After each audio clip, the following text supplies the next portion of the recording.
to survey a little more of the historical side of alchemy, this time by paralleling the rise of alchemical traditions from North Africa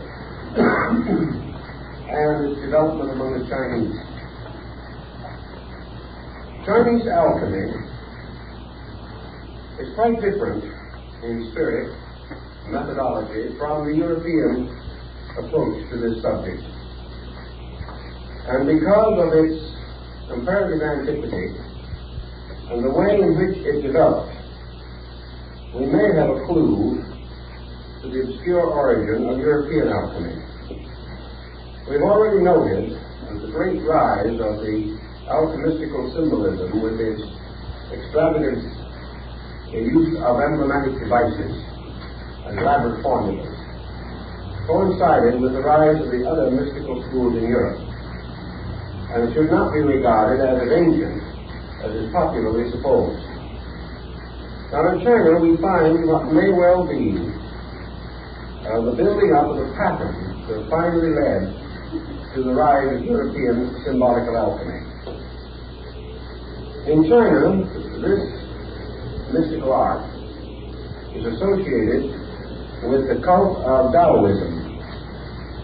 So we'll have to examine for a moment Chinese philosophy, for in China, alchemy stems directly from philosophy, a link which we do not have in the West. We're not sure of the relation of these groups.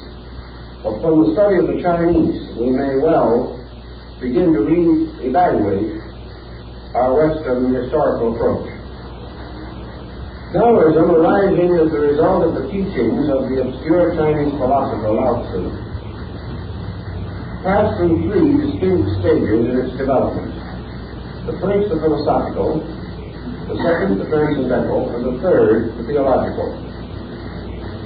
These periods are roughly divided into about 600 to 700 year periods. Each of these sections would thereby correspond to something resembling 600 years of development and systematic readaptation. In the first 600 years of Taoism, the sect was essentially philosophical and essentially a very high form of Eastern absolutism. Lao Tzu was not only a mystic, but a very profound theist in his interpretation of the essential principle of Tao, or universal being. Hardly had Lao Tzu passed on before his followers, disciples, and several other Chinese scholars who became distinguished in the descent system, began to expand and elaborate the essential principles which he had taught. This period of expansion resulted in several recensions of the basic text of the group, and terminated about the beginning of the Christian era, or shortly thereafter. During this first period, we have a parallel with the first period in Buddhist philosophy, which was essentially a powerful ethical agnosticism. But gradually it became evident in popular usage that the abstract principles of pure philosophy did not have sufficient vitality for masses to result in any strong development of sects or groups. The pure philosophy was simply too deep for the average person and did not come close enough to his own living experience. Therefore, the gradual transition took place, in which a series of compromises by interpretation increased the romanticism of otherwise abstract mystical learning. So beginning around the 3rd century AD and continuing till the 7th century, Taoism passed through what we would call a transcendental or purely metaphysical period. And it was in this period that alchemy arose among the Chinese. And it arose among these Taoist monks and scholars and sages who began to think as much in this manner concerning the essential teachings of the original master, the ancient master. If universal consciousness, which was the goal, was to be achieved by man, then there must be certain methods or means whereby this consciousness can be more closely associated with the human being. And the Taoists, taking the attitude based upon a very brief statement in the Tao Te Ching, came to the conclusion that Tao, or the universal life agent, the universal principle, existed in everything, but was more abundant in some things than in others. Therefore, in order to increase Tao, or consciousness, or life being within the individual, he should gradually associate himself with those things in which this principle was most abundant. We come very close to the Paracelsian theory of union, that certain living things had a larger share of this essential energy than other things. We believe that in a different way on a scientific level today. We believe, for example, that certain foods contain more nutrition than others. And to the Chinese, nutrition, the essential element of nutrition, the basis of it, was Tao, or life. Therefore, if we are a little bit unhappy today over overly refined sugar and overly refined flour and various homogenized dairy products, because we doubt their vitamin or vitality content, so the Chinese in this early period were speculating as to the essential abundance or deprivation of nutriment or nutrition within the various elements of food and the various means of concentrating Tao within the body of the human being. So they began to speculate like this: what are the principal ways in which energy can come to the person and be distributed throughout his body and nature, so that he may unfold or grow or come nearer to the full expression of his Tao content? And the Chinese came to several conclusions. They divided this field into three essential parts. The first they called breath. Now, the moment they began to talk about Tao and breath, they began to come very close to the yogic systems of India. They held in China that Tao was in the air, and therefore that to inhale was to accept Tao into yourself. This is the breath of life, or the living breath. Air in its eternal circulation was symbolical of the endless motion of the Tao principle in the universe. So the problem was to increase the intake of air, which they did by various disciplines.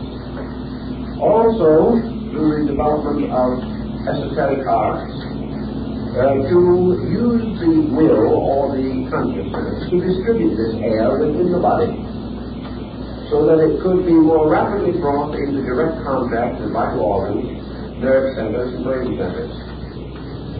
They started in, for example, with a formula like this, that the disciples should start in by inhaling and then counting his heartbeat before exhaling again.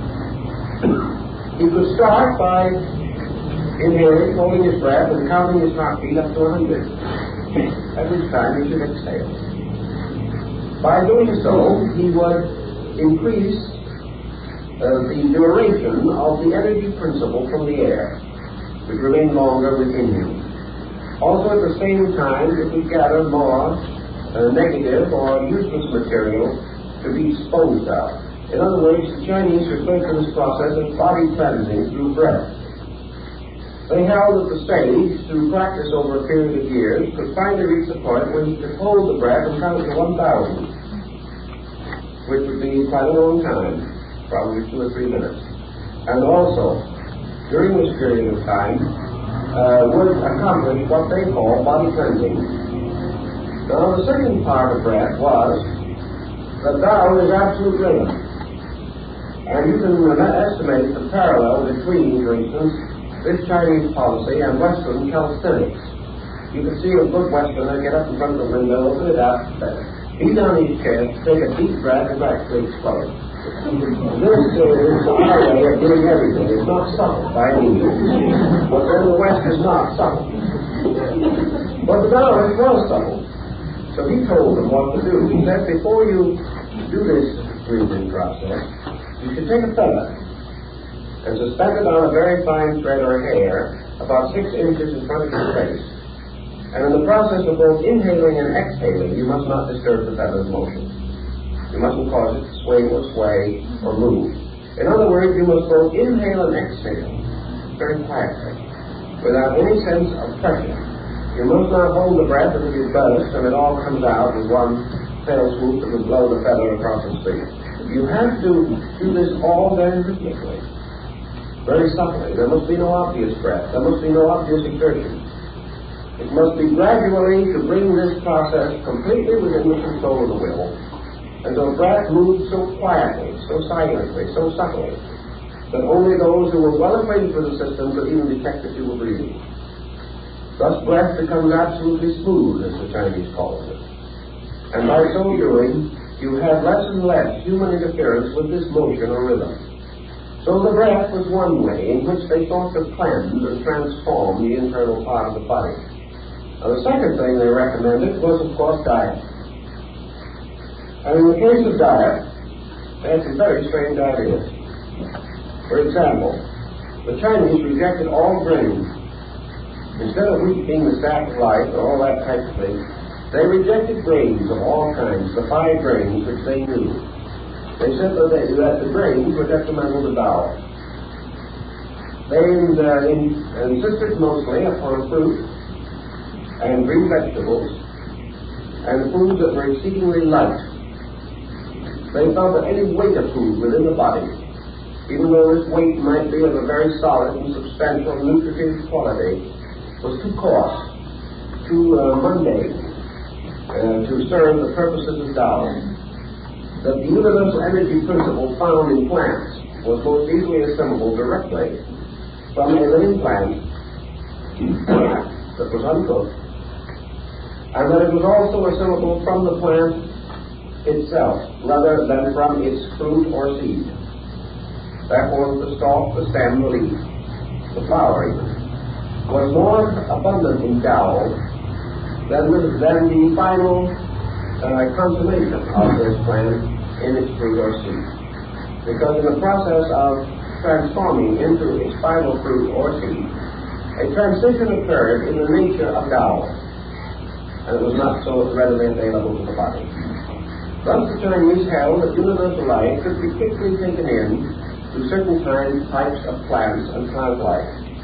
And in their mystical speculations, they listed a number of food products which were definitely powerful in this element of Tao.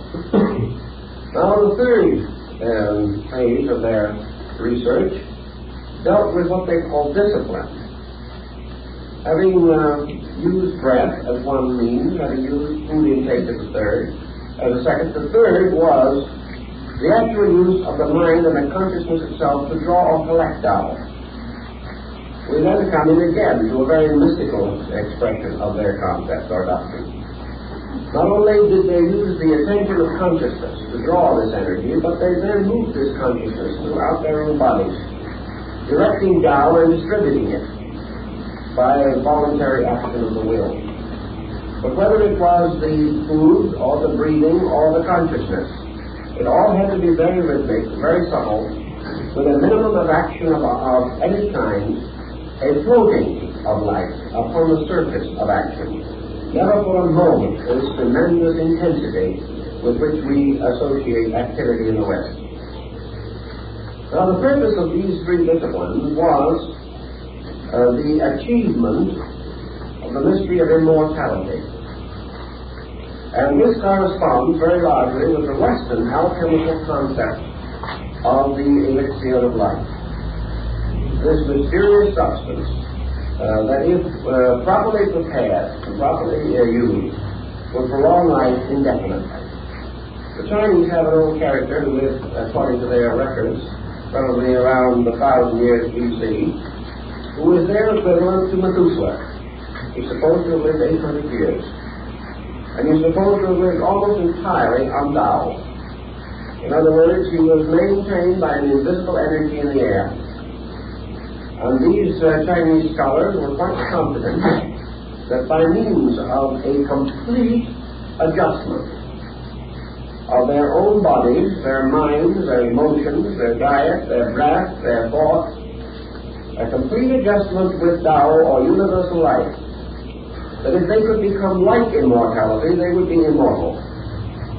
And there are many legends in their mystical writings concerning these wonderful sages and saints, like the old teachers of the Jade Mountains, who gained incredible longevity, simply nourished by Tao, or as they would have called it, by the elixir, or the magical agent, the mysterious power of the universal life principle.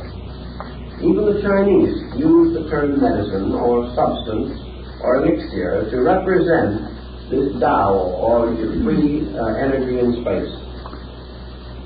Now this approaches, on a level of principle, very close to European alchemy, except that yet we are not catching very many of the alchemical terms as we know them. The Chinese term for the universal medicine is very similar to the alchemical. But we do not have the paraphernalia, we do not have the retorts and the bottles, we do not have the laboratory and the bellows, and we do not have the elaborate alchemical or chemical formula symbolism which we have in Europe. But the end to be attained is almost completely the same. Now this was the first of their concepts in relation to alchemy, the possibility of the attainment of an eternal life, the medicine that heals all mortality, and when attained by the mystic, makes him immune to the evils of the world.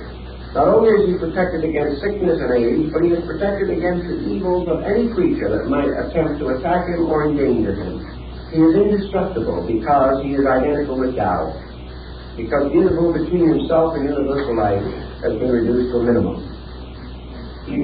So, years ago, when I was traveling in Korea, I went into the Diamond Mountain area, and there had the opportunity to contact a few elderly Taoist scholars. You can't say, probably, that they belong to the same pattern as we find on beautiful old Chinese paintings of wonderful rugged mountains and waterfalls and old scholars seated under a tree. They did not have quite that amount of glamour, but from these men themselves and from legends and lore in the community, we could get a pretty good picture of how things were 1,000 or 1,500 years ago, because change is slow in those countries. It was a well-tested records in that region, but many of these old scholars were about 100 years old, and in probability they were. And one look at them would well testify to extreme longevity. There were rumors that some had reached 150. And while there was no particular point of the fact that they would ever be immortal, they certainly had exceeded the average person's span of life. They had extended usefulness. Most of them did not require any of the aids that we need in order to keep functioning even at 70 or 80 in our way of life. One of their principal concepts there was that the secret of longevity is the reduction of friction. And friction must always be the resistance of a personality to the law. In other words, Tao is reality. Those that move with reality flow as little ships upon the surface of a straight and placid river. Those who go against the law immediately come into conflict. And the moment there is conflict, there is death. There is friction, the wearing out of things, the exhaustion of resources, the wasting of energy. It is not what we do that wastes energy, but the way that we do it. And also the hazards, mental and emotional, with which we burden the things we do. An individual in the West has an unpleasant task to perform. He worries about it for days before he does it. He wishes he didn't have to do it. He tries to find some way of pushing it on someone else. And as the time becomes nearer and nearer, he becomes more and more sorry for himself because he is faced with this burden. By the time the actual task arrives, he is no longer really in good condition to face it. He has dissipated more energy in vain regrets over the circumstance than would require to solve it. Then after it is finally completed, he continues to be sorry for himself and then develops gradually a heroic attitude in which he goes from then on recounting to others the extraordinary serenity and this extraordinary courage with which he faced a disagreeable situation. This is a tremendous waste of energy. And the Taoist would simply advise that the person relax and pull through the circumstance, whatever it is. Face it. Face it without qualms, face it without regret, face it without fear. Whatever it is, it is. You do it as well as you can, working in a complete state of relaxation so that every faculty and power that you have is available. You are less likely to make mistakes. You are less likely to make a wrong decision or a hasty one or an over-influenced one. And in all probability, the incident itself will almost evaporate as it approaches, because you have failed to make it important. By so doing, you will conserve energy and kept the laws. So these old Chinese scholars say that the answer to all this is simply relax. That if you meet all incidents simply as factual, simply as things to be done next, regardless of whether you like them or do not like them, you take all of the pressure out of them. You take all of the tension away from yourself.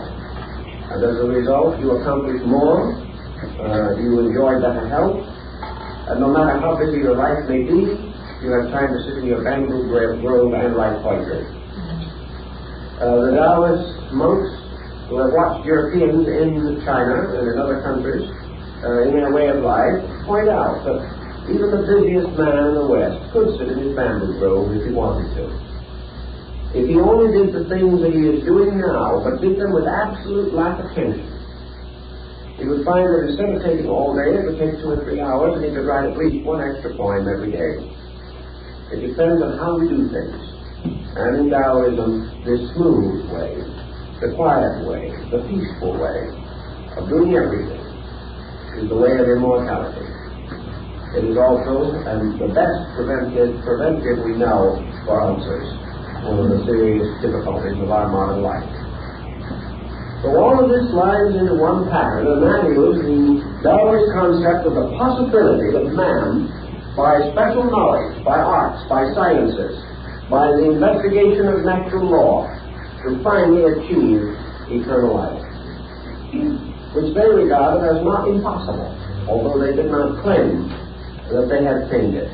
They did claim that they had found ways of extending life, which would indicate that the ultimate goal could be accomplished if man's consciousness was brought into absolute harmony with the universal plan, so that full and complete union with reality would mean not only the end of sorrow, the end of pain, but the end of death. This was their belief. We may assume it or not assume it as we please. Now, the second thing that was of great concern to China, and has always been a great concern to China, was poverty. In China, there is no middle class as we know it, and there never has been. There is the rich and there is the poor. And the poor are many and the rich are few. And between these two, what we call our great white-collar class here in the West has no existence. So in the second degree of the concept of art, magic, sorcery, metaphysics, the Chinese developed the idea that comes the closest to the Western alchemical tradition, and that is the transmutation of base metals. He believed firmly that it would be perfectly possible to make gold. Why? Because gold was a symbol of Tao. Gold, as the most precious of all substances, was an appropriate emblem of reality, the most precious of all things in space. As the gold represented the light of the sun, the light of reason, the light of wisdom, the light of truth, so gold represented the great treasure. Now, gold on the mystical and philosophical level could be wisdom, because wisdom is a kind of wealth. that exceeds all the wealth of the earth. Truth is a treasure greater than the most precious diamond. Reality is more valuable than the scepter of the purest jade. So all these great and wonderful realities, these truths, this wisdom, all these became associated with the concept of gold. Now the gold, in turn, was associated with the concept of being the king or ruler of all the metals. So Shang-Ti, imperial heaven, was the yellow emperor. And yellow was a color which, rising in the Taoist period of Chinese metaphysics, became the emblem of the yellow road of heaven. It became also the emblem of the imperial house. It was the sign of supreme power. And yellow and gold were religion. So to make gold, the Chinese began to develop a concept. If a man should live forever, or would live forever, the practical Chinese would say, there's no use in living forever if he's going to be poor forever. You just can't do anything. You can't get anywhere on that philosophy. And if you think about the Chinese for a moment, you will realize that with all their philosophy and all their art, they're very practical people. There isn't a person in the world shrewder than a Chinese merchant. Now in China, of course, a well-fed person who shows a reasonable amount of rotundity is regarded as almost approaching a divine estate because there are so few of them. Therefore, one of their basic symbols for happiness in this world is to be fat. The fat person is happy because you cannot be fat without having something to eat. And in China, an individual who has something to eat is a superior man. He not only is most fortunate, but he must be most clever, or he wouldn't have found a way to get something to eat. The worldly wisdom, worldly power, worldly affluence, all has to do with food. And food, in turn, all has to do with money. So on the physical plane, the Chinese, being always a practical man, instead of doing what some of the Western religions have done, and that is develop methods of medicating for prosperity, decided to go into the transmutation of metals. And believe it or not, way back in that period, the Chinese hit upon mercury as being the most important metal or element in connection with their transmuting process. And they associated mercury with a substance called cinnabar, from which mercury could be abstracted. And so cinnabar became the basic material with which they worked in the effort to gain the secret of the transmutation of metals. They had no laboratory such as we know, as we've mentioned, and your painting of an old Chinese alchemist, as he looks back in that period, usually represented a little man seated under a tree somewhere, with a very tiny little stove in front of him, probably about the size of a suitcase, and looking more like a moderate-sized incense burner than anything else. And in the stove, and in this little furnace he had, a little cup in which he was working all these materials, and he certainly was not in mass production. He was working in a very small space with a very small amount of something.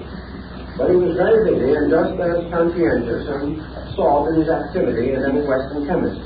But he didn't have a great number of materials. He didn't have a wonderful pharmacopoeia to call upon, or shelves with bottles and all those things.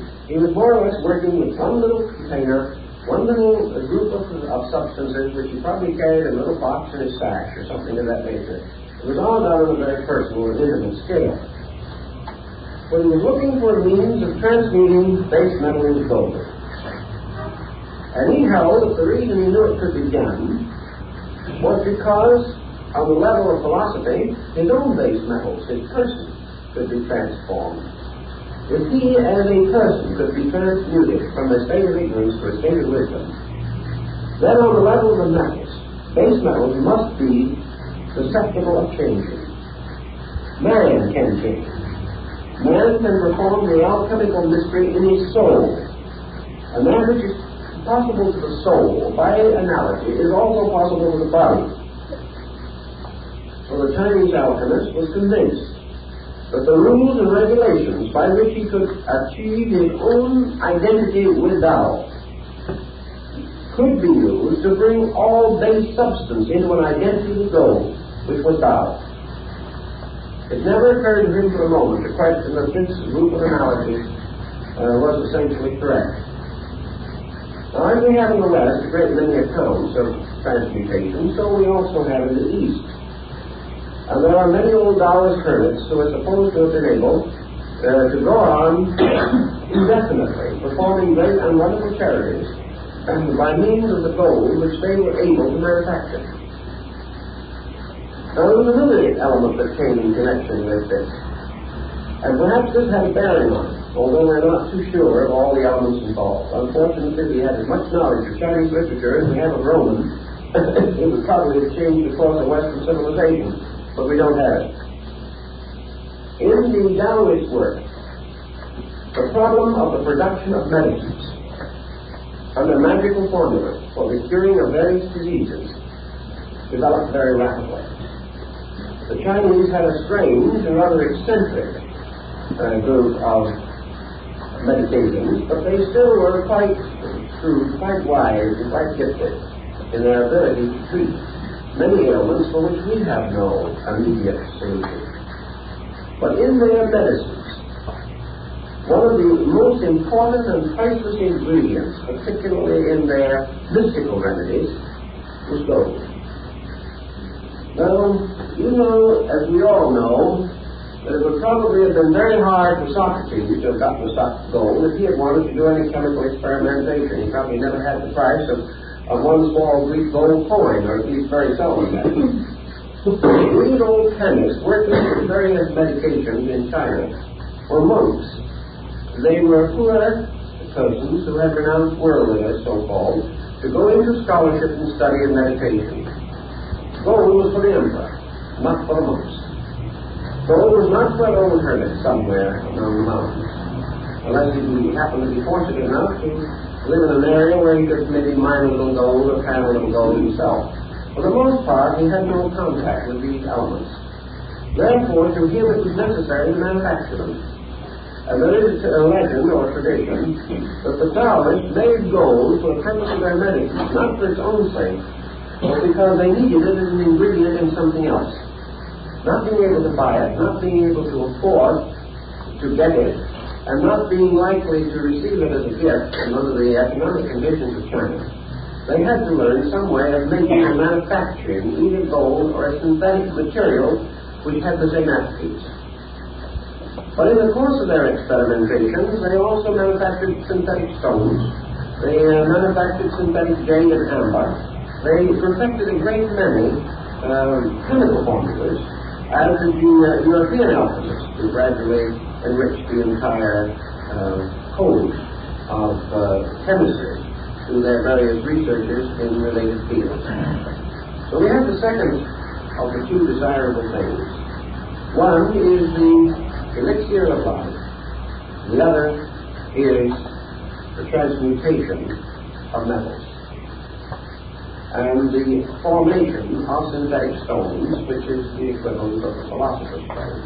So they were working on the same basic story, but they came about it a little differently.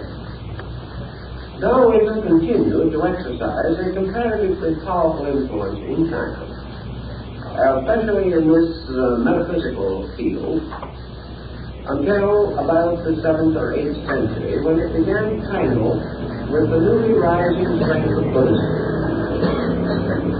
Buddhism had been introduced into southern China about the beginning of the Christian era. Some say slightly earlier, some say slightly later. But there probably was an impermanent foundation in the 1st or 2nd century BC and a permanent foundation about the 2nd century AD. So that Buddhism was coming in. And Buddhism was already also passing through a transition period. Buddhism moved into China about the time when it began to expand its own transcendental doctrines, moving from the philosophic foundations to its own metaphysical foundations. At this period, Buddhism came in with quite a different viewpoint from that which was in China at that time. Buddhism also brought a certain amount of alchemical and chemical speculation with it from India, where for a long time scientific researches have been more or less intensively carried on. It was a little later, however, after the rise of Nalanda and some of the great institutions in India, that Buddhist scholarship in art and in science, especially in chemistry, began to drift towards China and began to mingle its stream with the indigenous culture. Actually, there is not a great deal relating to what we call alchemy in the original Buddhistic philosophy. There is, however, a great deal about the philosophy itself, which is reminiscent of the original concepts of Tao and the Chinese belief in the possibility of man's final identity with an eternal state. But it was not in Buddhism so much an eternal life as it was an eternal consciousness in Nirvana. But in its transition from one part of the world to another, in the gradual rise of what is called the Northern School, or the Kala Chakra, Buddhism began to take on a great deal of transcendental culture. Until by the time it was centered in the northern group, the rise of Lamaism in Tibet, and the rise of the Great Vehicle, and the Pure Land sect in China, there was a lot of speculation going on, a lot of metaphysics drifting into the Buddhist philosophy. Buddhism, much like Gnosticism and Neoplatonism, had an absorbing quality about it. And when Buddhism struck the alchemical tradition in China and in adjacent countries where this tradition was developing, it immediately accepted it and imposed it upon its own doctrine. So that there came to be an alchemical or alchemistical interpretation of Buddhism also. And this particular phase of the subject is still very largely taught in the colleges of the Arhat sect in Tibet. And these colleges, among their other magical rituals and magical studies, include the transmutation of metals, the development of a universal medicine, and the indefinite prolongation of life. Now, all of these ends, as they were developed in the Chinese, would be rather inconsistent with Buddhist philosophy. But when Buddhism moved into a strange area where other philosophies were already present, it became mingled with them in a kind of alchemy of its own. And as a result, there are many doctrines now to be found within the Northern Buddhist schools especially that have very little in common with the original teachings of Gautama. They represent the minglings of traditions from one school to another. Working with this, and going even into Japan, where Buddhism and other groups, and even Shinto, have some alchemical tradition, we gradually observed the Eastern group to be concerned with alchemy or chemistry almost entirely on the level of a means or a method for accomplishing one of the three great purposes of European alchemy. And the two we have mentioned, namely eternal life and wealth, has a third added in the course of time. And that third is the gift of vision. It was very important in these systems that the neophyte or the disciple should eat of the peach of eternal foresight.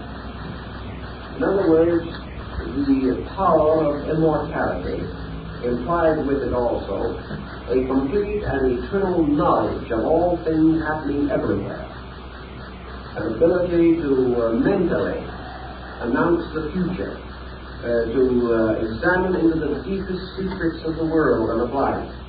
And therefore there had to be some mysterious elixir of vision by which the entire mystery of life could be unfolded to the fortunate possessor of this wonderful substance.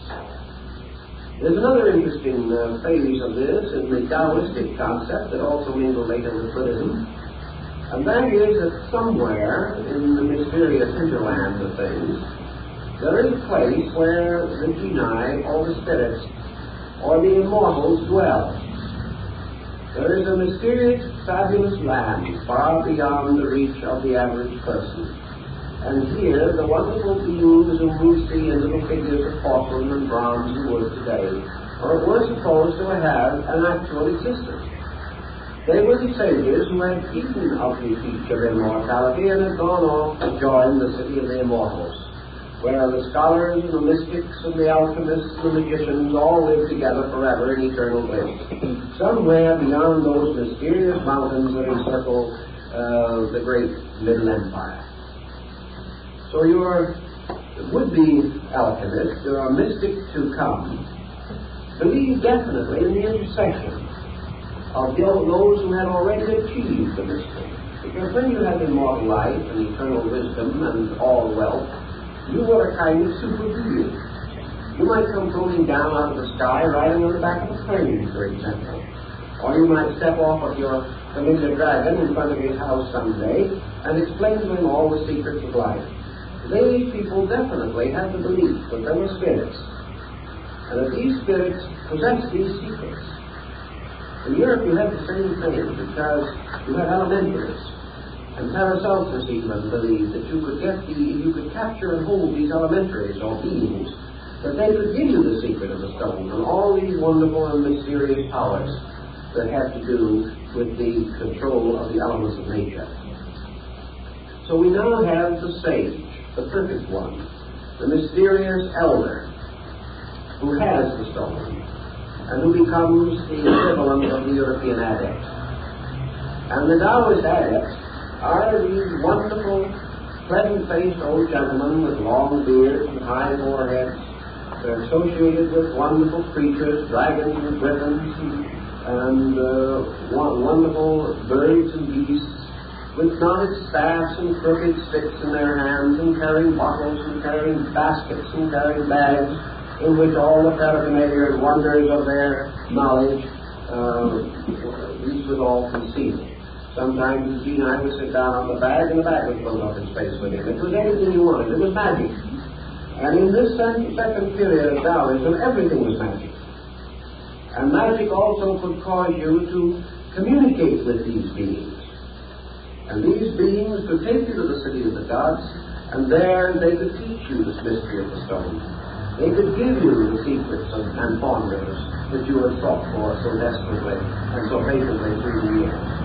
So this phase of the alchemical tradition in China paralleled very closely after Europe. The beings in Europe were not quite so fantastic, but the essential principles were the same.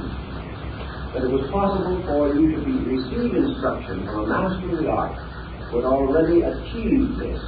Because in alchemy, it's perfectly possible for you to share knowledge. You lose nothing by it, the other person gains, but his gain is not your loss. Therefore, there is no particular reason why you shouldn't help him. In China, then, we have all of this tradition building up and growing and developing, and it finally comes out to us after maybe 2,000 years in what we call today flower arrangement.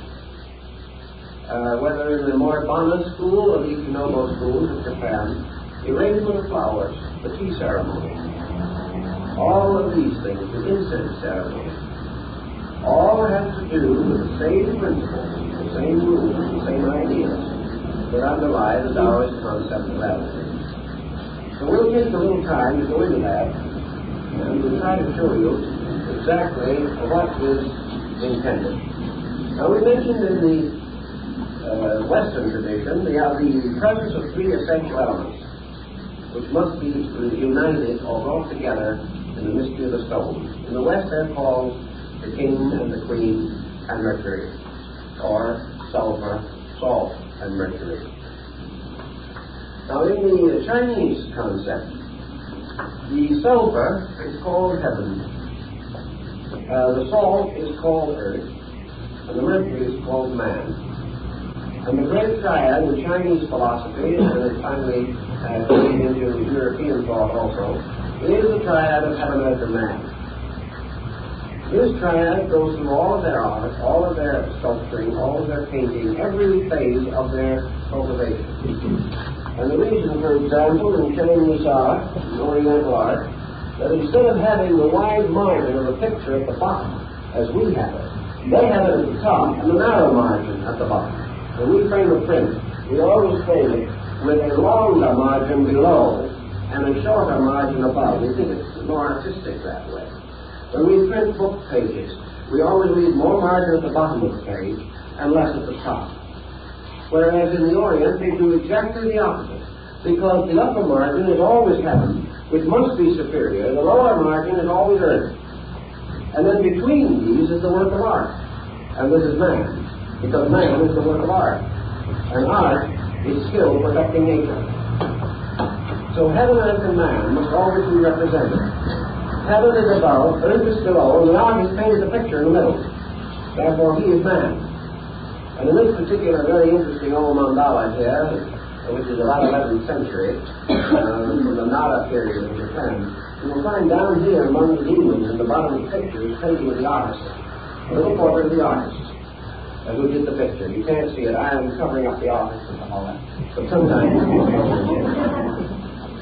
but the heaven, earth, and man is a blossom, a leaf, and a bud, and is the basis of all flower arrangement, because it must all be triadic.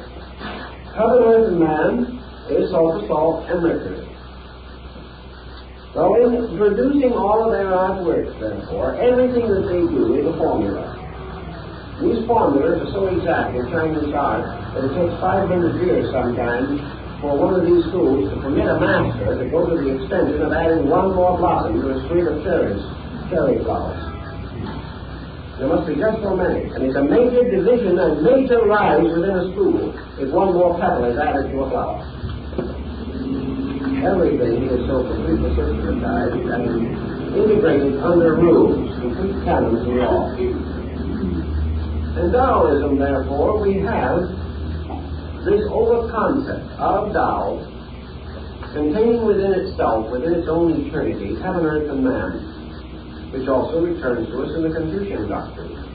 And, of course, returns again very definitely in the Buddhistic triad, where you have the three great principles. You have Amitabha, the Supreme Buddha, then you have Avalokitesvara, and you have the Sri Bodhisattva. These are heaven, earth, and man again. They are spirit, body, and form. Now in this painting, spirit is above, is probably represented by Chinese fingers. Below is matter. In the middle is form. And here you have form, a magnificent composition. Now form is your chemical combination. Form is your alchemy coming in. Because in this central part is a formula. And a formula is a pattern in form. You can almost sense the meaning of it from the word formula itself. A man is a formula. The stone is a formula. The human soul is a formula. And in the Oriental system of art, it is always taught that the picture, the representation, must always be an absolute synthesis of the formula. And the formula is always balance. The formula is always equilibrium. It is always synthesis. China, therefore, picked very quickly upon the three great systems that arose within its own country and created a triad out of Confucius, Lao Tzu, and Buddha. And these were the three famous vinegar tasters of the old Chinese paintings. These three represented the schools, heaven, earth, and man again. And in this emphasis, you have the key problem of equilibrium. And in alchemy, the great problem of equilibrium is the balance of the formula, or the balance of the compound. Because if you bring heaven and earth and man together in exactly the right compound, you have immortality. You have the stone. You have the universal medicine. You have the mystery of all knowledge. And you have complete equilibrium, which is the secret of Tao. If, therefore, the Chinese began to experiment with this concept, they believed that the great Hermetic miracle was played or was taking place within the great glass bottle of the universe. And upon this bottle they planted in Egypt the seal of Hermes, so that we refer to it now as the hermetically sealed bottle, meaning in this case that nothing can get in or out. But originally it merely meant that the bottle used in medicine and science were stamped with the mark of Hermes as a sign of the purpose of the experiment and also as a proper sign of medicine or the healing art. Within the great bottle space, the universal or eternal experiment was taking place. This experiment was the generation between heaven and earth of man. Now this generation did not mean man just as a human being. Rather, in the Hindu sense of the word manas, meaning the mind or the soul. Actually, the great transmutation was the union of spirit and matter to produce the mystery of soul. A man, because in him, of all creatures visible and knowable to us, we have the only obvious example of soul. And because man is able only to examine himself firsthand and all other things secondhand, and because man cannot find soul in anything else because he can experience only himself, therefore he became the symbol of the mystery. He became the symbol of the mysterious agent in which the compound of the opposites was achieved in the complete sublimation of universals. Man therefore receives from above by the hermetic symbol fire, and by the hermetic symbol of fire, he receives an influx or an internalization of spirit. From the earth beneath him, he receives the ascending influx of matter. Therefore, he has a body derived from the elements and a spirit derived from the stars, as Paracelsus said. And between the elements and the stars, between the earth and heaven, move the orbits of the sacred planets. And these are the seven metals from which the mystery of the soul is compounded. So man becomes the living soul. And as soul, there is achieved within him the equilibrium of spirit and matter. Now, to bring this equilibrium to bear upon the alchemical formula, the absolutely true center of the interval between spirit and matter must be found. And this is again revealed on another level of symbolism which is just as perfect and just as extraordinary, and about which someday I hope we'll be able to talk at greater length, and that is your music symbolism. Pythagoras sketched a monochord between the orbit of the fixed stars or heaven and the surface of the earth or the elements. And he caused this chord to be marked along its way with frets to break the chord, or to break the string of the one stringed instrument into the harmonic intervals. And he placed one fret in the exact center of the string, by means of which he secured the mystery of the octaves. And in so doing, he placed this fret in the position of the sun in relation to the solar system, the way the ancients studied it, so that he caused the absolute point of equilibrium of tone to correspond with the body of the sun. And he caused this in man to correspond with the spiritual nature of the heart. And this sun, therefore, we come to again in alchemy. And from the salt and sulfur, the opposites, mingling together, we have in spirit united to matter the middle distance or meridian of form, the octave point on the thread or cord. And here we have the sun, which is the focal point of the world form, form being the perfect compound of spirit and matter. Now, as the sun occupies this mysterious central point, the sun is therefore gold, because the sun is produced alchemically in space by the mingling of the opposing elements. And all the great work of heaven and earth is achieved in the production of the sun, or gold, the core of the great world of metals. In this way, the philosophy of alchemy says that wherever there is absolute equilibrium, there is a sun, and that all planets and all other bodies are off balance. Wherever there is the sun, there is equilibrium. And the moment this equilibrium occurs, the sun becomes creative and causes to move from itself a series of unbalanced polarities and forms a solar system.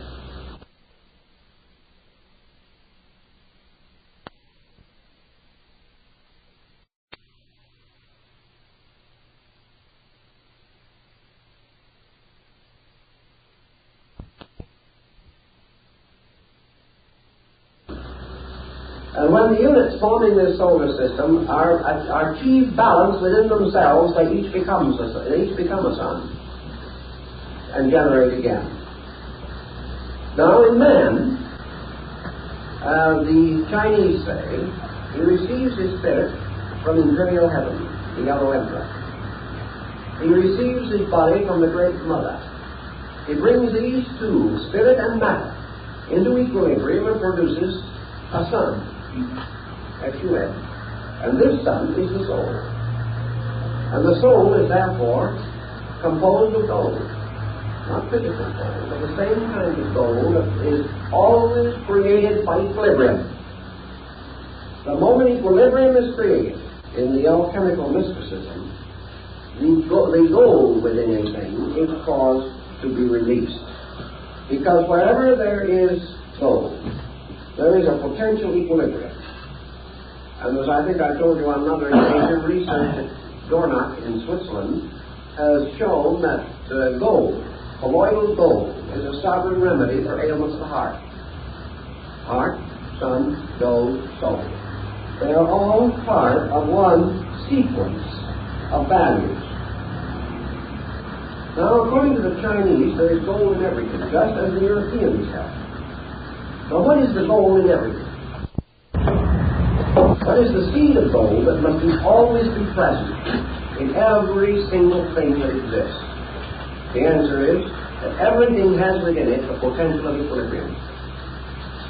All things have the possibility of being synthesized into balance. Now, if you remember in the Sefer HaZohar, the Kabbalistic book of the Splendors, it says, unbalanced forces perish in the void. Thus passed the kings of Edom and the giants of ancient days. Your titans, your chaotic giants, fighting for control of the universe, represented your two great powers, the mother, father dragons in China, that struggled together and produced between them the golden ball, which is the symbol of imperial China and also the symbol of the age of the world. When ether and chaos among the Greek philosophers, the Orphics, struggled and strove between themselves, they finally formed a whirling mass, which became the golden egg of Phanes, which burst forth to release the Logos in the creation of the world. So from the strivings, from the struggles of the unbalanced elements, came again the golden age. Now the golden age on earth is the age when there was no conflict, when everything lived in peace together. This was the first and most glorious of the yugas, the great age of the gods. It is always the same essential symbolism. And gold, heart, sun, man. All these relate to this mystery of equilibrium. So the Chinese, naturally, following all nations that have had metaphysical speculation, came to the conclusion that in some way man's own nature, the etheric field, the magnetic body, his aura, the totality of it, was a body, a crystal room in which his soul was generated. And we hear in the age of chivalry how Merlin went to sleep in an age of glass. We hear how the hermetic homunculus is created in the womb of glass. We have this glass, which again is the psychic field of the human being, in which the mystery of his own equilibrium takes place.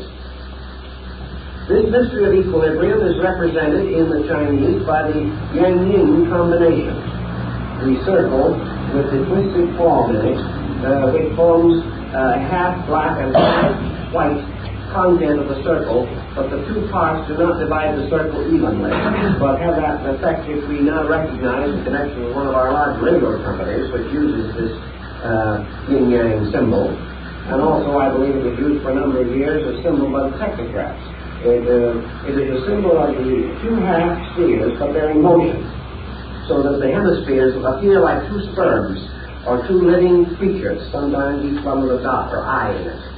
Occasionally, this field is divided into three twisting sperms, and is often surrounded by the Huangko and the various emblems, the trigrams and the hexagrams of the Chinese I Ching or classical changes. But this motion of God in all things is released by equilibrium. So we have the problem of bringing the human being to equilibrium. And to achieve this end, we must bring about that which is supposedly impossible. Because alchemy begins by assuming that the first experiment means the accomplishment of the impossible. And that impossible, as we mentioned in one of the other talks, is to make fire burn in water and water support the flame. It means that we have to achieve the absolute unification of two utterly divided factors. In alchemy, they say, well, it is done because heaven and earth are man and woman. And man and woman unite and produce the sun. They produce Tripity. By their union, they release Tao, and Tao becomes a new being and lives. Therefore, the absolute polarities can come together and do. A generation, both physical and spiritual, is under the same rule.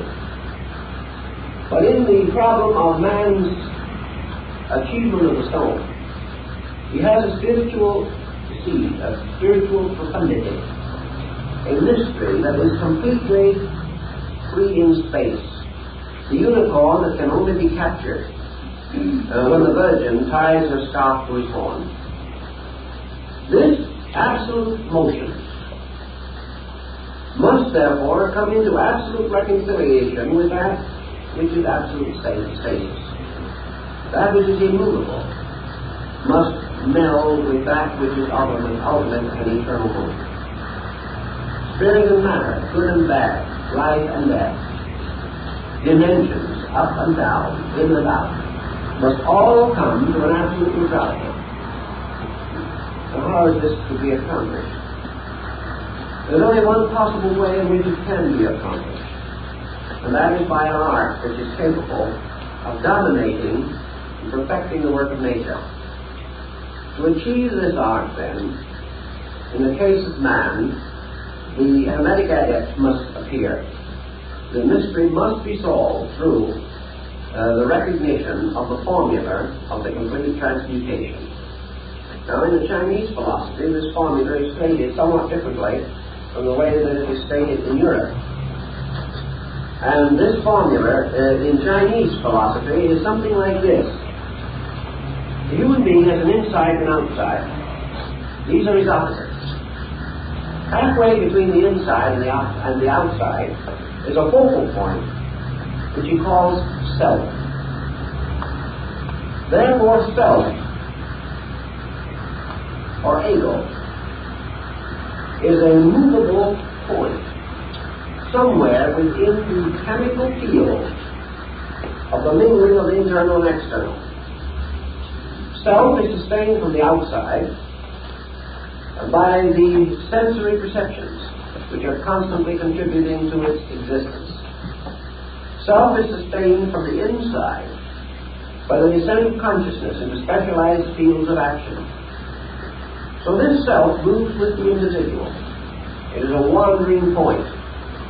When I look at something, I move myself into that thing. I stand in front of a picture and I enjoy it very much. Myself has gone out and enjoyed the picture.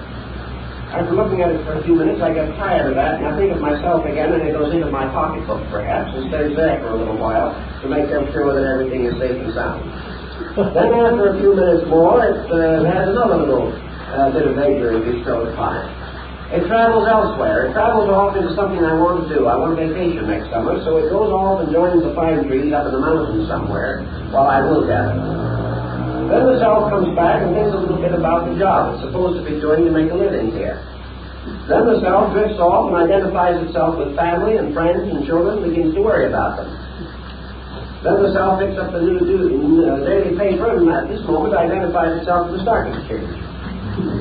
This self is forever moving upon the focus of its own point of awareness. If I have a pain, myself is there. And that is why it hurts. If I have two pains at the same time in different places, myself is hopelessly confused and forgets to hurt in either one. Because it cannot divide. If I stub my toe, myself immediately anticipates and visualizes the process of falling. When I'm hungry, myself goes out and wraps itself around the concept of food and begins to draw it towards me like a little amoeba or something of that point, or a gasterophodia of some nature. But myself is forever in motion.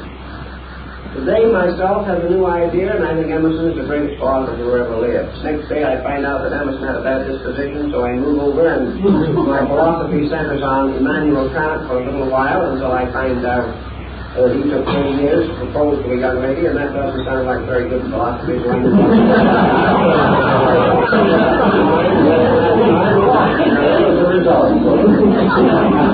Little by little, myself moves around. Myself takes on illusions. Then he gets disillusioned, then I hate everybody. I hate everybody but myself. Because I will never accept responsibility for what I do if I can possibly avoid it or shift it anywhere else. So this self, in Chinese philosophy, can best be diagrammed by something that would look like the track of an earthworm wandering through several feet of terrain. It goes in all directions. Now in the West, we think of the self as a center,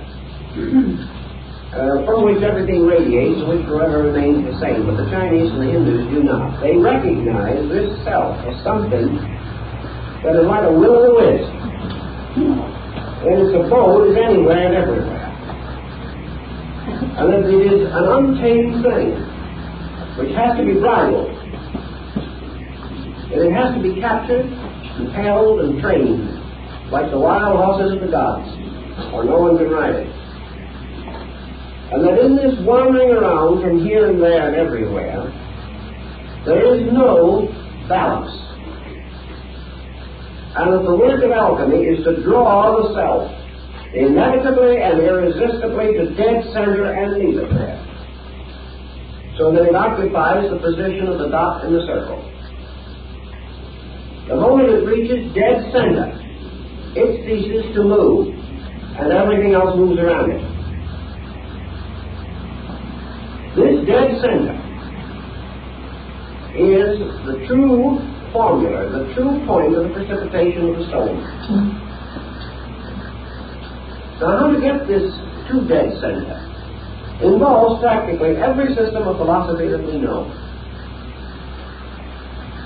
We recognize at least 7 great systems of philosophy and religion, religious philosophy for the most part, descending from ancient times. Each of them corresponds with a talisman or figure of one of the 7 planets.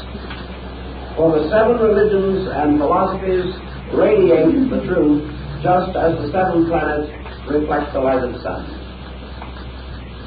Therefore, the religions of the world are a series of formulas, of metals, which are involved in this transmutation. And whether we like to believe it or not, the essential principles of all these 7 must be used to project the stone, because all these elements must release the diamond core which is in them. And the world, in its search for the transmutation of the world body or world form into the world soul, must and has achieved all that is achieved through the alchemy of the transmutation of the 7 planets or the 7 great religions and philosophies. They are all part of the same formula, approached on a different level. So here we have man surrounded by his 7 sensory perceptions, 5 active and 2 latent, and we have him trying to transmute the wanderers, which is the meaning of the word planet, and bring them into a focal point. And in this focal point to generate the diamond self. Now the self, instead of being actually the source of these various energies, such as will, thought, emotion, is really the focal point of their own activity. Man's self does not generate his emotions or his thoughts. His emotions and thoughts generate his self. Therefore, the self is often the victim of heredity, bad heredity, in this particular case. The imbalance of emotions and thoughts represent themselves to us as the crippled offspring, like the Egyptian god who was lame in his feet because of the sins of his parents. And in this case, the sins of the parents are the sins of the heart and mind, resulting in the deformity of the soul. So we have the problem of getting this projection of the soul, the absolute equilibrium. And in the Chinese thinking, how do we do it? We do it by following very closely upon the basic instructions of Lao Tzu. Inasmuch as the Chinese insist that this wanderer, the centralizing self which is never centered, is forced out of center. That it wanders because it has to, and not because it wants to. It wanders because it is the victim of the intensities of the emotions and the thoughts. Whatever we feel, whatever we think, the self must serve. Therefore, we bind the self like Samson was bound to the millstone of the Philistines. We blind the self as we blinded Samson. And we make this focal point the slave of what we may term emphasis. It is the thing by which we attach ourselves to any given object of attention. It is supported by our own will to do these things, by our own desires, by our own strategies, by our own thoughts. And these things are constantly forcing the self out of center, forbidding it to return to center, and identifying it with some unbalanced part of its own field. Lao Tzu, therefore, taught his disciple that the thing that is necessary always is to restore the self to the center. And as the self approaches the center, it approaches the state of Tao. And as it approaches the center, it gains control of the circumference. Because it can never control the circumference equally until it is in center. How does this occur? Lao Tzu says that it occurs by the gradual reduction of the active principle, which he would term the energy field in man, or the libido. It is achieved by the individual ceasing to direct the motion of life.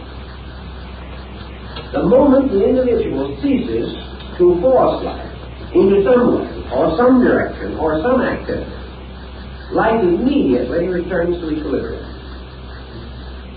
Therefore, illumination is not something that the individual must desperately attempt to attain. It is something that he is desperately attempting to prevent, even while he is constantly talking about its desirability. It is not that this path of Tao, the road which is Tao, is as difficult as the symbolism suggests. It is that the individual himself refuses to walk in a straight line. he refuses to permit the principle of Tao to operate. Now we can use an old example taken from one of the Chinese classics to point this situation. It seems that there was an old master who had 5 disciples. Of course, the 5 disciples are the 5 colors, the 5 elements, the 5 provinces of China, the 5 everythings that we have in this mystical situation that we are dealing with. 5 elements. Chinese have 5 elements. We have 4, but the alchemists have a 5th, azot. And we have a hypothetical 5th, which we call ether, and about which we are not very certain for the most part. But this old gentleman had 5 disciples, and he told them, he said, I want you to travel all around the world and return and tell me what you have seen. So in his day, that was quite a task. So it was many, many years before they all got back. But they did, because they were all good Taoist disciples, and a great protecting power went with them. So after many years they returned, and each one of them told the master where he had been and what he had seen. What said the master? I told you to go everywhere. You have all been somewhere, but not one of you has been everywhere. Because there is not one of you who has visited every place. And they said to him, Master, we couldn't do it and get back. The older man says, no, my son, you couldn't do it if you started out. The only way you could do it is to stay here. And while you have all been somewhere, I have sat here and been everywhere. In other words, you cannot go there by that method. But if you attain a certain condition within yourself, you are there. Which may also explain why so many of these old mystics felt that their great service to mankind consisted of sitting quietly under a tree. Taoism would teach that they could do more for humanity under a tree if they knew what they were doing. And they could by running up and down the world, preaching, teaching, hoping, and fearing for 150 years. Because their contribution would be on a level of qualitative penetration, while everyone else would be running around on a quantitative level. So in the problem of Taoism, the return of the consciousness to the point of equilibrium is attained not by the victory over self through great stress and strain, through wrestling with an angel or something of that nature. It is simply by the gradual release of the individual from pressure, from the pressure of action. Now we come to the conclusion from this that the Taoist advocates a philosophy of non-action. He does. Not because non-action is negative, but because non-action is all action. There is no possible way of achieving absolute motion without passing through the state of absolute transition or transcension of motion. Alchemy says you can never unite the elements in their outward forms. You have got to reduce them to essence before they can be caused to mingle. Therefore, you can never, by any process that we know, take the various elements of the personality and force them into the union to produce the stone. Before they can be created into the stone, they must all die. Paul says, unless the seed dies, it shall not live again. And Taoism says that unless action dies, the individual can never achieve absolute action. Can never achieve absolute motion, or the complete motion of Tao. To achieve this, therefore, he must transcend motion. And in so doing, he attains absolute motion. There is an analogy which he gives of the axis of the wheel and the rim. And that actually, the axis is the only point in the entire wheel that has achieved absolute motion, although the rim is moving there more rapidly. The axis is the only part that is in absolute equilibrium. So Taoism is absolute equilibrium.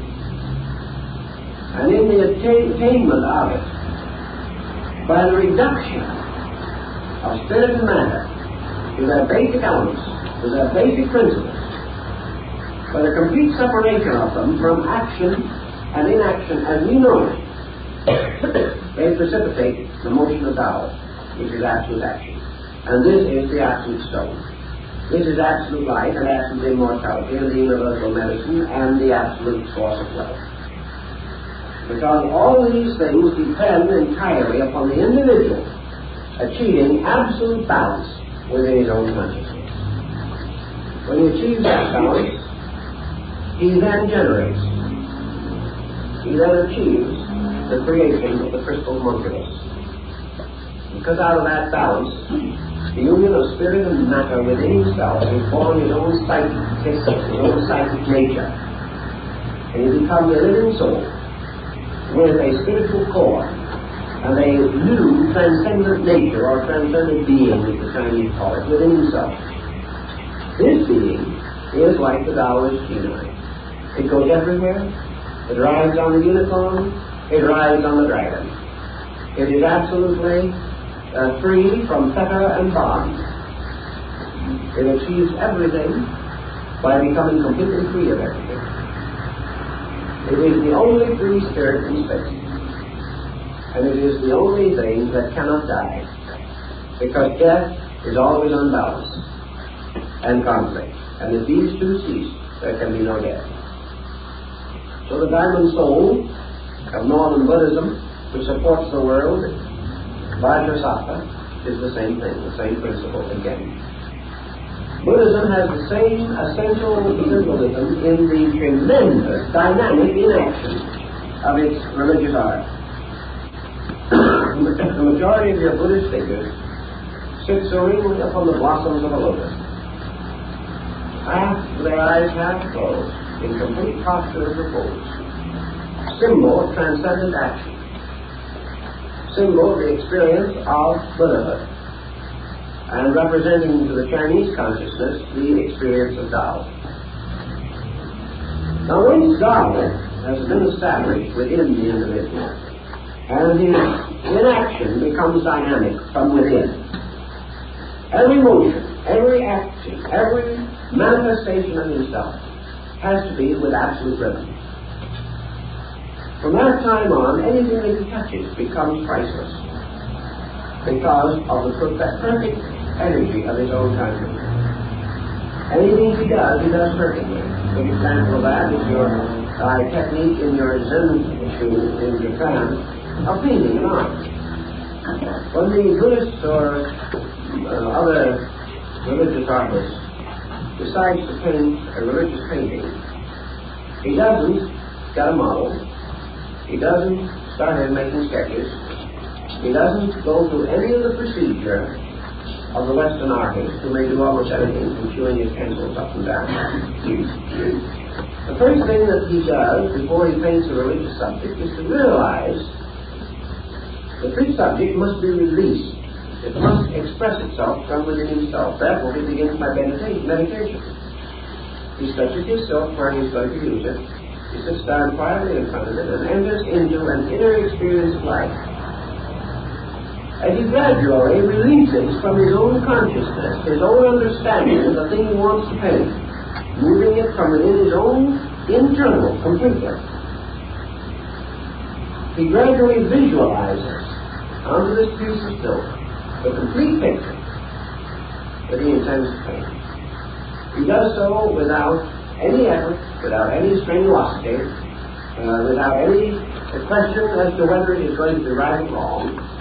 He simply permits it to visually unfold, projecting his own internal contemplation and his own visual power as though it was a magic lantern, casting a reflection of a picture right onto this piece of silk. And in some instances, it has been known that the artist would sit and look at the piece of silk and meditate upon it for 2 or 3 years without taking so much as a piece of crayon or an ink slab in his hand at all. Then, having completed from within himself the full projection of his artistry. He suddenly takes his little brush, takes his little ink slabs, and in 10 minutes the painting is finished. As one artist said, it took him 10 years and 10 minutes to make a painting.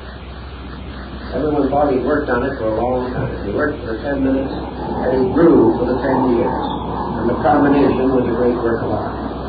This is the motion from within. This is the idea that the Chinese try to express in Tao. That it is the Tao, or universal rhythm, coming out and finally possessing the individual that makes it possible for him with an infallible stroke of his brush, which never needs to be corrected. In Chinese art, you never change a line and you never correct one. It has to all exist within your consciousness, and even your hand has to be so accurate and so completely possessed by the picture that many Chinese artists, when the time comes to paint it with their eyes closed and never have to change the line. They have visualized this thing, their hands have actually visualized. The great Shingon monk in Japan, Kobo Daichi, had such tremendous concentrational power in this particular situation that he placed a brush between each finger of both hands, remained in meditation until he had completed the concept of his picture, dipped the brushes this way into 10 different slabs, each one with a different shade, and with his eyes closed, painted the picture with 10 brushes at one time, because there was absolute concentration within his own consciousness. So this is the stone, as far as China is concerned, this terrific power. This man can never need anything in this world, because his own incredible internal can sustain him through anything. In India, a holy man going through the forest is seldom molested by an animal, simply because his consciousness will not permit it. In the Eastern Chinese concept, the entire projection of this from within self is so tremendous that it corresponds with what the Western alchemist calls projection. He uses the term in European alchemy. That he is able to release the stone, release the dynamic, release the universal medicine through himself. There is also a story in China of a great artist priest who was called to tend to a man who was sick. And after he had sat and watched the sick man for some time, this monk asked for a piece of silk. It was set before the sick man on a little frame such as they use for painting.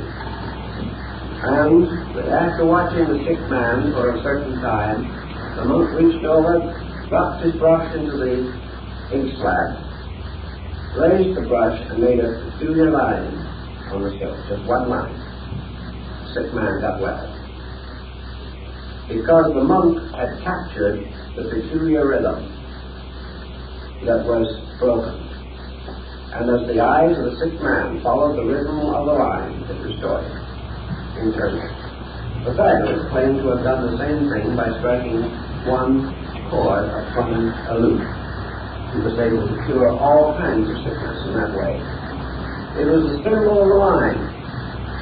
So in Japan, also among the Zen Jews, you will find the fable or legend of the monk entering into meditation of the most profound nature. And in his meditation, he drew a door on a piece of silk. He sat and watched it, and according to the story, visualized that door. Finally, he got up, opened it, and went through the silk into Nirvana. Never returned. Now, these things are no more remarkable than the idea that Roger Bacon was able to pay for the Crusades by artificial gold that he manufactured in the Carolina. They're all parts of this story. A story which has been ridiculed because of its outward appearance being sheer fantasy. For the story which has to do with the entire internal life of the human being. A life which is controlled by the centralizing of consciousness. Daruma, the patriarch of Zen, had an episode in his life that is a little reminiscent of a story we find in the New Testament. Daruma, in meditation one day, was walking along by the side of the sea. And after he was long in his meditations, he suddenly sort of came out of this trance-like condition of ecstasy in which his mind was one with the infinite, and suddenly, to his amazement, observed that he had walked out several miles under the surface of the water. The moment he realized he was out there, he sank. But as long as his consciousness had been held in complete suspension, he didn't know it. He didn't sink. They also tell many similar stories about the power of this internal. Now, once he says this power is real, that it is possible to achieve this tremendous victory over phenomena by the complete integration of the noumenal part of the internal nature. This constitutes not only a victory over the world, but a victory over the great cyclic laws which control the activities of the unenlightened. Buddha is said to have risen victorious over the power of the 7 planets. In the same way, the alchemist transmuting the 7 souls which make up his psychic nature and attaining complete transcendence over them and causing them to form the diamond soul, or the great adept self, achieves complete release from any limitation conceivable to the human mind or emotions. Therefore, he is completely without stress or strain. He is without tension. He is without negation. He is without any imbalance within his own nature. Therefore, like space itself, he is immortal.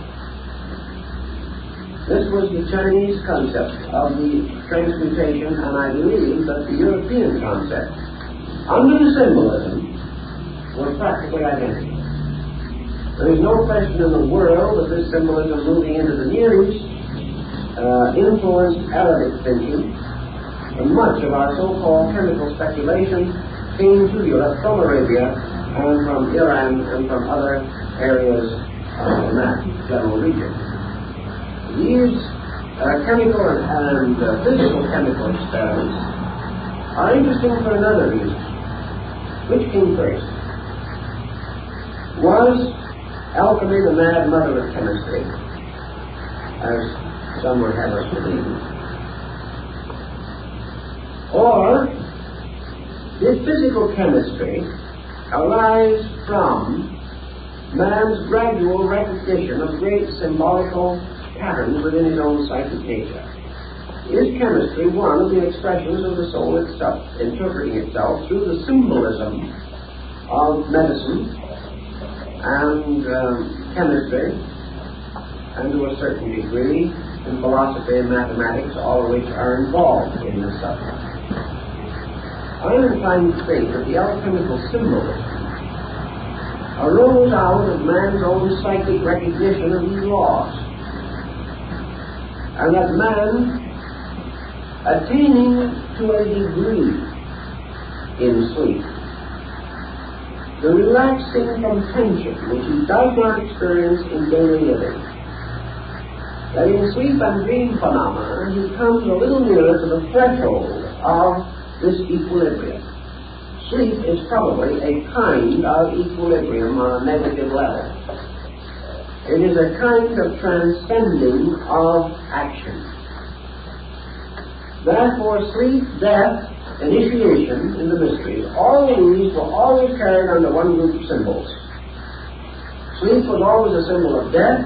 Death was always a symbol of initiation, because it represented a transformation, a complete change of polarities.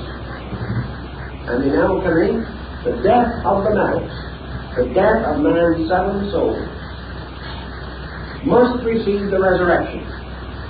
And in the Christian alchemy, from the death of the 7 souls arises the messianic soul, which is seen as Christ rising from the tomb within the bottle of the alchemical experiment. If then we have this group of symbols all over the world, they seem to be trying to tell us that there is a strange and secret art, an art by which man may break this vicious circle of his own inadequacy. And whether we call this alchemy, or whether we call it Raja Yoga, or whether we call it mysticism or Sufism, or whether we believe it to be the religion of the dervishes, or Platonism, Gnosticism, or philosophy, whatever we call it, it is all dealing with one thing, and that is the projection of the diamond soul. And that this diamond soul of alchemy is the soul in equilibrium, by means of which the individual becomes completely attuned to what Lao Tzu calls Tao, or absolute equal receptivity to universal energy. The universe around man, within man, is Tao. According to Lao Tzu, this universe is not only infinite life, but it is infinite wisdom, truth, love, law. It is not only all these moral things, but it is infinite nourishment, infinite supply, infinite availability. Everything that exists consists of Tao and nothing else, because there is nothing else. Everything that changes is Tao changing some appearance of itself. In its numerous and multiform appearances, Tao seems to be many things, but in its essence, it is one thing. Man, using the faculties which he has on the level of mind and emotion, looking at the universe, sees many things, but does not see Tao. Yet each of the many things that he sees is Tao. Therefore, he can say Tao is white, and he can also say Tao is red. He can say that it is sky and earth, that it is water and air. He can see it in the eyes of his child. He can feel it beating within his own breast. All of these things are Tao. But because of his nature, this Tao is infinitely broken up. And he can also see the phenomena of two things outside of himself in war with each other. He can also experience two feelings or two impulses within himself at war with each other. Therefore, he experiences through the division of his own faculties Tao as infinite diversity. He comes to it from an Aristotelian point of view. He cannot see the tree for the leaves. He cannot see the city for the houses. He may go so far philosophically as to admit that all these houses are part of the city, and that all these leaves are part of the tree. But in consciousness, he is experiencing the many leaves and not the tree, because that is what the faculties reveal to him. He looks out and he sees 10,000 stars, but he does not see the one star. For that star must be born within himself, shining out of the east of his own soul. He sees all these things and he is profoundly moved by them. And he says, God is wonderful. God is glorious. God is beyond estimation, because God can maintain all these things. And that there is an infinite power somewhere that can keep these thousands of millions of worlds radiant and rotating and revolving in their mysterious orbits in space. Therefore, we come to the concept of deity as infinite immensity, absolute power, tremendous authority. But always there is the star and the earth. There is the water and the moon. There is man, there is hunger, there is death. So man lives in this tremendous experience as within a great vessel. And he knows that he is living in a world of absolute energy. Yet he must work with this energy to transform it so that it will work in a combustion motor. He must work with it another way in order that it shall work within his own body to maintain him. He is living in a world in which energy is available, but must be constantly conditioned and changed. He finds it also possible to die of starvation in this world of absolute food. He finds it possible to die of ignorance in a universe of absolute wisdom. He finds it possible to die of loneliness when he is constantly in the midst of everything that lives.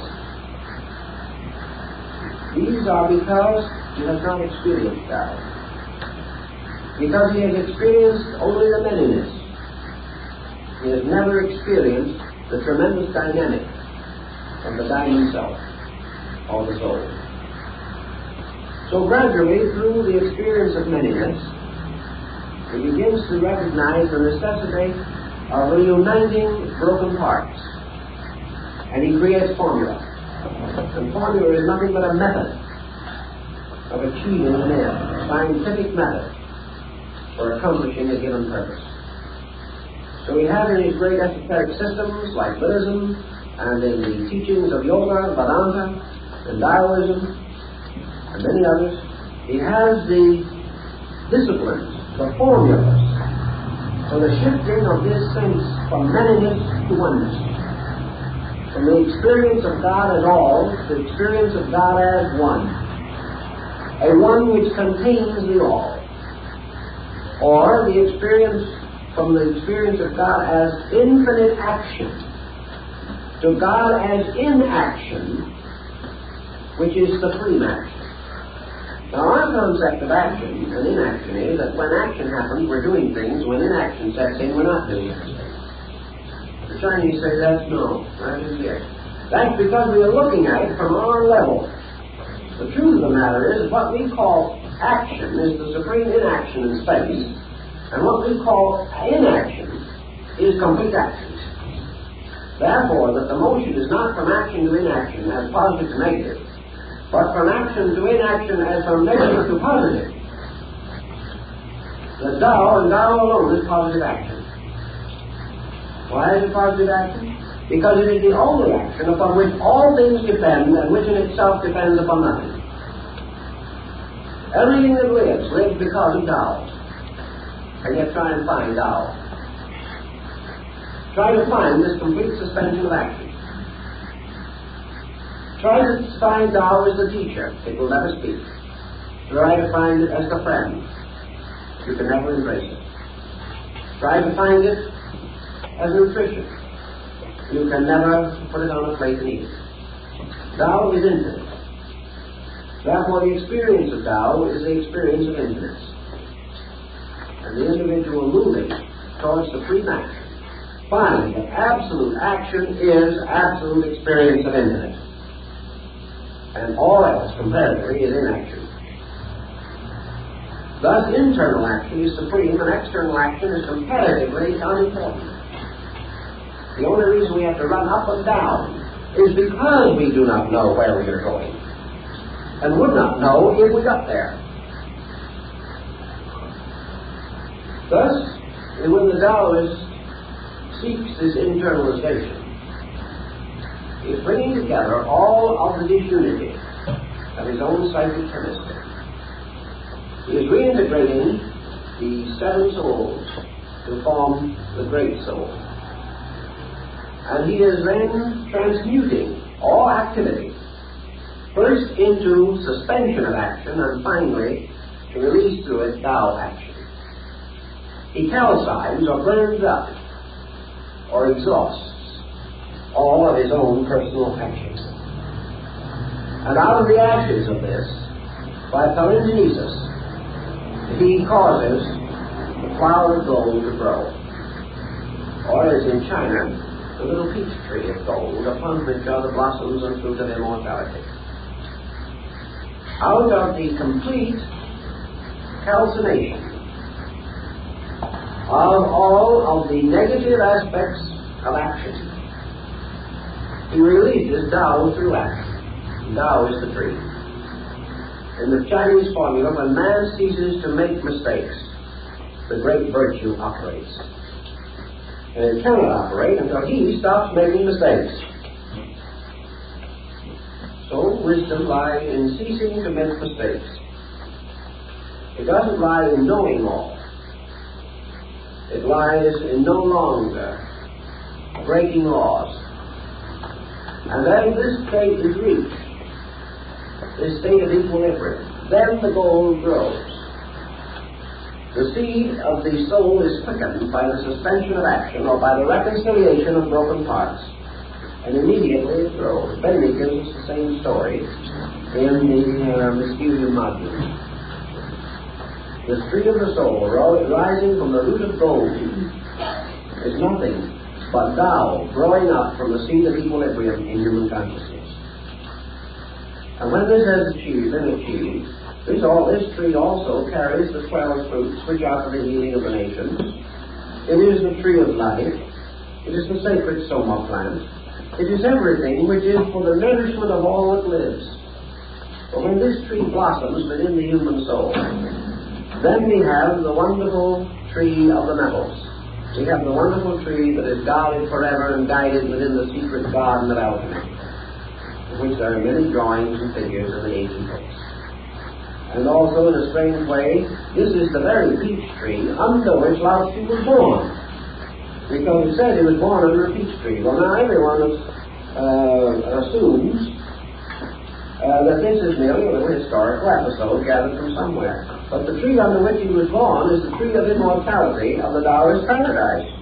And no one seems to pay any attention to that at all. So that when he was born, they didn't name him Lao Tzu at that time. They named him Little Peach Tree ears, because he had very large ears and was born under a peach tree. Now, why did he have very large ears? Because Taoism is a religion of very large ears and a very small mouth. Lao Tzu lived and taught for many, many years and left only 5,000 characters behind him to summarize his entire philosophy. Taoism is not a philosophy in which you do a great deal of talking. It is a philosophy in which you are forever accepting into yourself, not giving out. But in accepting into yourself, you prepare for the release of the splendor of the sun. For once this tremendous jewel of immortality is cast within yourself, you burst into a sun. And from that time on, you are raised, warm, and preserve all life. And you become the parent of another order of life. And a new series of peach trees rise in the garden of immortality. And having achieved this, and having perfected oneself in it, according to the Taoist theories of the transcendental period, not the original period, Lao Tzu did not have this particular concept, but it followed in his teaching. After the achievement of this adepthood, after the wonderful mystery of the soul has been perfected, then the old Taoist adept goes off to seek the land of his brothers and lives forever with those, like himself, who have made the transmutations. Now, in the Greek legends, I think we can see pretty well what happens, what it meant. For what happens when the Greeks achieved great heroism and then died? Why, the gods always picked them up and made constellations of them. They were always set in the sky, and therefore you have stars named for all the heroes and nymphs and all the wonderful beings. The crown of Semele was taken up after death, and the chair of Andromeda was taken up, and the winged horse Pegasus went up there. Everybody became a constellation after they had made good, so to say, in whatever their problem might be. So the old Taoists when they got through, they went up to heaven and became stars. What is the star? Just another symbol of the diamond soul. It is just another symbol of the radiant sun around which a new order of life is going to grow. Because when men cease moving around the center, they cease to be planets and become suns. When human beings cease to move around their own centers, they cease to be wanderers and they become sages. And as they become sages, they become alchemists. And sitting quietly within the mysterious nature of themselves, they take that little furnace, which is the heart, which has the warmth within it, the point of fire and life, and in this heart they accomplish the creation of the universal medicine and the wise man's stone. But in the West, we would have a lot of equipment to do that with, and they did even in the Middle Ages. Because we have never yet realized, as fully as the Asiatic has realized, how subtle these things are, and how always the symbolism is internal, regardless of the fact that we insist on building a laboratory and setting aside $50 million for the research. Then we think we're really getting places. And the Taoists would ridicule us how to face, although on the outside, being a good Taoist, you'd probably agree with us and chip in $4 to help build the laboratory. Because we feel that it would be quite necessary to answer the fool according to his folly. But in the alchemy itself, it is all this internal mystery of man ceasing to be a planet and becoming a sun, ceasing to be a base metal and becoming a star, ceasing to be a series of separate parts, each struggling for supremacy, and uniting these parts through their death and resurrection, that they may all become the vehicles or manifesting centers for the dissemination of Tao. For when this complete equilibrium is reached, in the silence and the mystery where all parts mingle, where the seven colors unite to restore the white light, in that center Tao moves through, and moving into manifestation transforms man. For the planet is one who is moved by the sun, but the sun is one that moves the planets. And the spiritual source moves other things and is itself unmoved. But those who have not achieved this source are forever moved and have great difficulty in moving anything themselves. So in alchemy and the Chinese viewpoint, it is this creation of equilibrium and the release of the eternal, growing into the tree, bears upon it the three great mysteries: life, immortality, longevity, and eternal wealth. And this is the great treasure. This is the treasure of the Arabian Nights entertainment.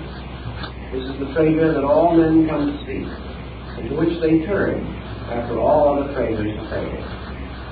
Now, there's much that can be discussed about these subjects, but I think this gives perhaps a little oriental slant on the Western subject. It may help to make this a more rounded out series of discussions. Well, I think time